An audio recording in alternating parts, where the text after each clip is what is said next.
I've said much about the Lib Dems before that as much as I used to support them and that they had sort of a messaging problem, that they were potentially a force for good. To be honest, how they conducted themselves, really over the past 3 years, has completely turned me against the idea of the party.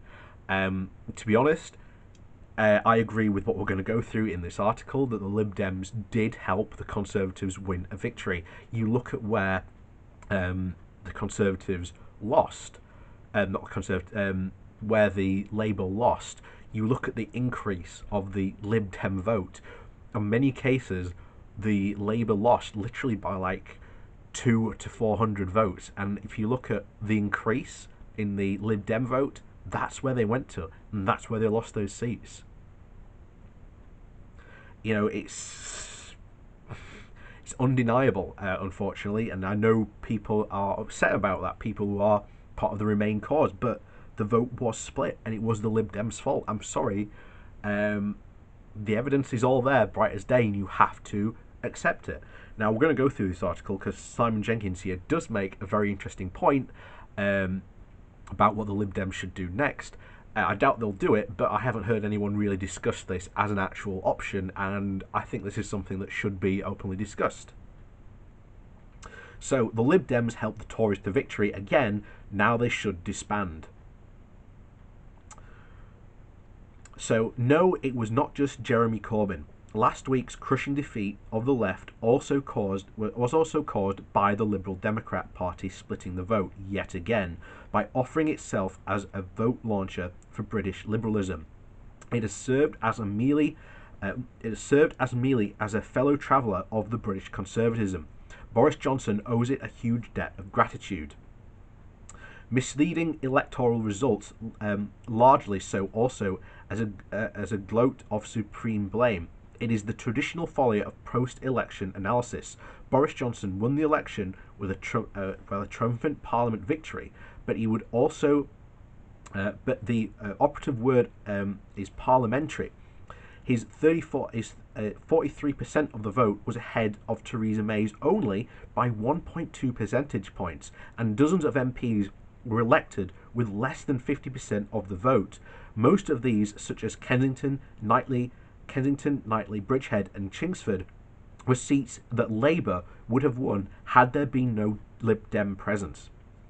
As for the election being a second referendum on Brexit, or anti-Brexit or second referendum parties won more votes than Johnson did, assuming all Tories were pro-Brexit. Yes, Leave voters appear to have swarmed the Conservatives, notably in the north, and thus these purportedly short-term and thus purportedly on the short term. But the Lib Dem vote also soared by 1.3 million, or 4.1 percentage points, while Corbyn's fell by just 2.6. Johnson rose only 300,000, only rode by 300,000. The reality is that the left of the centre vote was calamitously split. Polling between the campaigns saw Labour surge only when the Lib Dem support appeared to collapse. With the exception of the Tony Blair era, Labour has been persistently vulnerable to moderate left-wing sentiment defecting to the Liberals. Somehow, such voters felt that they cannot exonerate themselves from the guilt by association with socialism without overly siding with the Conservatives. They can comfort themselves that they voted in a curse on both houses. In reality, they did not. They effectively voted Conservatives, or in a very few Lib Dem seats, they voted for a hung parliament. With the Lib Dems leaderless and in disarray, it must be time for them to do the honest thing and disband. They should revise the old 1983 SDP marriage and merge with its rivalist Labour. It would galvanise the Labour's moderate wing and dilute the influence of the Corbynites. The Liberals have never looked like winning an election since Lloyd George's day. They have offered an electoral dustbin between political polarites and a media-concerted Westminster club with a peerage auction for the richest donors on the side. Liberals failed to capitalise on the regionalism or nationalism. They were never truly radical, and in a coalition where and the coalition, they were a broken reed. For the past year, the party has been a coalescent home for the wounded warriors of the major parties, a gesture for voters have treated with derision. This party is an anachronism and a political spoiler. Its time is surely over. The Liberal Democrats should disappear and confer their modelling influence onto two bigger parties who so badly need it.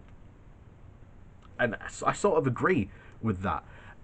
If the Lib Dems did actually disband, you would see a clear split where they would go. Now, most would go to Labour, but some would undoubtedly go to the Conservatives. But it would make a very interesting argument, because then you could definitely push for a proportional representative system, the PR system, which I think we should be absolutely doing. If Johnson wants to, quote, reform the government, then okay, let's reform the government. Let's put it as a percentage, not gerrymandering, because we do not want what has happened in the US, where gerrymandering has become to such an exact science, the Republican Party can literally carve out the seats they want and then have at it. This is why Johnson doing what he wants to do to increase the number of the MPs would take his majority, if it was in play, from 80 to 104.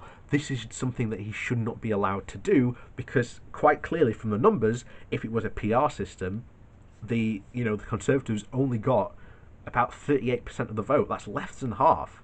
So how under this just shows how broken our system are. Now, one of the things someone last time brought this up was, oh, what about the